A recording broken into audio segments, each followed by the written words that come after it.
आप ठीक कह रहे हैं, लेकिन ये जो सैम पिट्रोडा शिकागो में बैठे हैं ये कह रहे हैं तो उसे सीरियसली नहीं लेना चाहिए। अब अमीक जमाई जी, मैं आपसे पूछूंगी क्यों सीरियसली ना लिया जाए?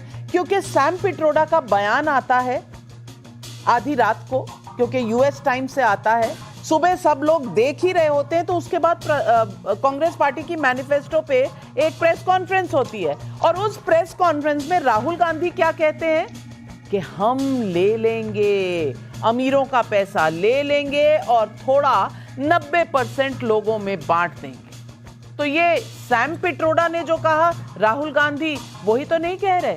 और ले लेंगे मतलब कैसे लेंगे? यानी कि आप कोई टैक्स लाएंगे। वो टैक्स की पोल खोल दी सैम अंकल ने कि ये इनहेरिटेंस टैक्स होगा। तो कांग्रेस पार्टी किसको झुठला रही? देखिए, इस तरह की बातें सही कही हैं और हमारे जो झा साहब हैं उन्होंने भी कही कि देखिए इस तरह की बातें जयंत सिन्हा जी ने भी कई बार करी। अमित मालवीय ने तो बाकायदा इस पे बहुत लंबा चौड़ा बखान किया हुआ था, जिसको उन्होंने डिलीट कर दिया है। और सैम पिट्रोडा साहब ने कोई अगर बात कही है, वो पार्टी के कोई अध्यक्ष नहीं है, पार्टी की कोई नीति पॉलिसी के जो है हेड नहीं है।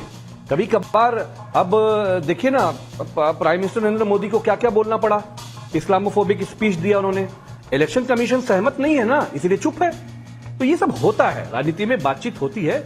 मुख्य मुद्दा ये है जो मैं समाजवादी पार्टी की तरफ से यहां रखने आया हूं कि प्रधानमंत्री ने इस देश के 12 सेट देश को बढ़ाने की बात कर रहे थे, युवाओं की बात कर रहे थे। उन्होंने आया था 14 में, उन्होंने बोला कि इस देश को वो 2 करोड़ नौकरी देंगे। 14-24 का मतलब हो गया 10 साल का मतलब कि 20 करोड़ नौकरी। 20 करोड़ नौकरी भारत में कहां है, किस पते पे दी है, जरा हमको भारत के लोगों को बता दें। तो अग्निवीर, मैं अभी पूर्वांचल रह के आया हूं मैम। आप सोचिए कि पूर्वांचल में पहले बेटियां जो है ना, उनका सपना होता था कि वो सैनिकों से ब्याह करें। ये जो ठेके की नौकरी लाए हैं अग्निवीर, बेटियां ब्याह नहीं करना चाहती हैं। सोचिए आप इन लड़कों से, उन्हें मालूम है कि 3 साल में जनाब सड़क पे आ जाएंगे। इतना बता दीजिए, क्या आप राहुल गांधी और सैम पिट्रोडा के इस वेल्थ रीडिस्ट्रीब्यूशन और विरासत टैक्स पर आप उनके साथ हैं, हाँ या ना? यस और नो? नहीं, सैम पिट्रोडा अमित शाह जी नहीं है, आरएसएस नहीं है। जो करेंगे वो प्रधानमंत्री जी करेंगे। अभी तो देश देख रहा है कि देश एक नए हाथों में आने वाला है।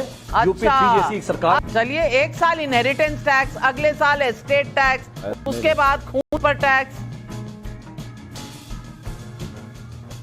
नहीं, अब मैं जवाब दे दूं जी। देखिए, अमित जमाई जी ने जो कहा सूचकांक है, उसका जरा सूचना का अंक समझ लीजिए कि अखिलेश जी अभी तक तय नहीं कर पाए हैं कि चुनाव लड़ेंगे या नहीं लड़ेंगे।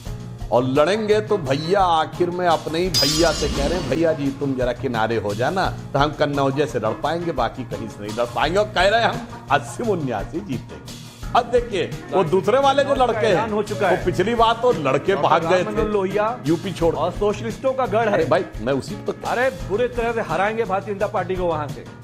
अरे जनाब, मैं ऐलान हो गया, आप अपडेट रहा करो। अरे भैया सुनिए, तो वही तो मैं कह रहा हूँ, 79 जीत रहे थे, कौनो सीट से लड़े लेते हैं। प्रधानमंत्री दूसरा कौन? अब दूसरे वाले लड़के हैं, तो पिछली बार लड़के छोड़ के गए थे। अब इस बार तो वो हिम्मतें नहीं कर पा रहे हैं कि कहां से नामांकन भरें। अब सुनिए, पहले शिवपाल जी कहे लड़ेंगे, फिर अपने बेटे को आगे कर दिए। इतनी घबराहट, इतना कंफ्यूजन तो दिखाई पड़ रहा है उत्तर प्रदेश में। और युवराज जी की जो माता जी थी, मतलब सोनिया जी, उन्होंने तो चुनाव से पहले ही राज्यसभा का रूट ले लिया। और अगर इतनी कॉन्फिडेंस था जो राहुल गांधी जी कह रहे थे, पहले 180 सीटें थी, अब की 150 होंगी, तो सोनिया जी आती, रायबरेली में नामांकन करके चली जाती। यहां से तो 5 लाख से जीती थी ना, तो आराम से हो जाता। तो सबको पता है कि हकीकत क्या है। और उसके बाद ये स्थिति जो आप कहने का प्रयास कर रहे हैं, वो दुनिया की नजर में एकदम साफ है कि कौन किस धरातल पे खड़ा हुआ है। अब मैं इनको बताना चाहता हूं कि जो इन्होंने बात कही, यहां पर सिर्फ एक टैक्स की बात नहीं है, बात पूरी एक मानसिकता की है। और आपने जिस प्रकार का सोशल डिस्ट्रीब्यूशन दिखाया है, तो मैं दर्शकों को याद दिलाना चाहता हूं, समाजवादी पार्टी के एक नेता थे गायत्री प्रजापति, जिन्होंने अपना पहली बार जब शपथ पत्र भरा, तो उन्होंने जानते क्या किया? उन्होंने दिखाया मैं बिलो पॉवर्टी लाइन हूं, गरीबी की रेखा के नीचे, और 10 साल के अंदर 150 करोड़ की संपत्ति। अरे भाई, कौन सा इक्विटेबल डिस्ट्रीब्यूशन आपने गजब का किया। और संजय झा जी से मैं कहना चाहता हूं कि उन्होंने सैम पित्रोदा जी के लिए कहा, तो वो पदाधिकारी हैं, तो चुनाव के समय सिर्फ इतना बता दे, पार्टी से पूछ के बयान दिया है या बगैर पूछे। अगर बगैर पूछे दिया है तो उन पर कार्रवाई क्यों नहीं हो गई भाई? आज आप सस्पेंडेड लीडर हैं तो आपके गुरु ने तो गुरु घंटाल वाला काम किया है, तो अब तक उनका घंटा बजा दिया जाना चाहिए था, कम से कम उन्हें सस्पेंडेड कर दिया जाना चाहिए था और आपको पार्टी में ले लिया जाना चाहिए था। मगर यही तो बात समझ में नहीं आती है कि दिल की आरजू तो 7 समुंदर पार से आ रही है और यहाँ पे कहा जा रहा है नहीं, वो दूर की आवाजों को ध्यान मत दो या अंदर की बात कर।